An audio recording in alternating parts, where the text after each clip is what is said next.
মাশাআল্লাহ, হোটেলটা তো অনেক সুন্দর হয়েছে। দেখি কিছু খাইতে পারি কিনা। স্যার কি খাবেন? বেটা মুরগির মশলার পরোটা নিয়ে আসছো, কি সুন্দর হয়েছে। ভাই একটা মশলা পরোটা দাও। ঠিক আছে ভাই, তুমি দাঁড়াও, আমি দিচ্ছি সুন্দর করে। এই নাও মুরগি পরোটা। এই নেন চাচা মুরগি পরোটা। বাহ, খাবারগুলো তো অনেক সুন্দর। আরে খাবারগুলো তো খুবই স্বাদ। আলহামদুলিল্লাহ, অবশেষে খাওয়া শেষ করলাম। এবার চলে যাই, তাড়াতাড়ি চলে যাই। আরে সুব ভাই, ওই বুড়ার কি সমস্যা? কি হয়েছে ভাই? কিছুদিন ধরে দেখলাম এই বুড়া আসে খেয়ে দূর মেরে চলে যায়। এগুলা তুমি বুঝবে না। ও আসলে তুমি খাবার দিবে, ও যা খাইতে চাই। কিন্তু তুমি অ্যাকশন নিচ্ছ না কেন? নিচে তাকায় লাল সাবস্ক্রাইব বাটনটি ক্লিক করে যারা যারা সাবস্ক্রাইব করবে, আল্লাহ যেন তাদেরকে এই খবরে শান্তিতে রাখে। আর এই ভিডিওতে যারা লাইক কমেন্ট করবে, তাদের মনের আশা যেন পূরণ হয়, আমি দোয়া করে দিলাম। আরে ভাই, এ কোনো সাধারণ লোক না। এক সময় আমাদের হোটেলটা অনেক ছোট ছিল।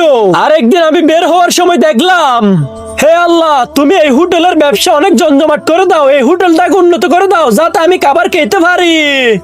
আর ও দোয়া করার পর থেকে আমার হোটেলে সবসময় ভিড় থাকে। আজকে আমার হোটেলটা এত উন্নত হয়েছে একমাত্র ওর দোয়ার কারণে। তাই ও যা খায় তাই দিয়ে দি।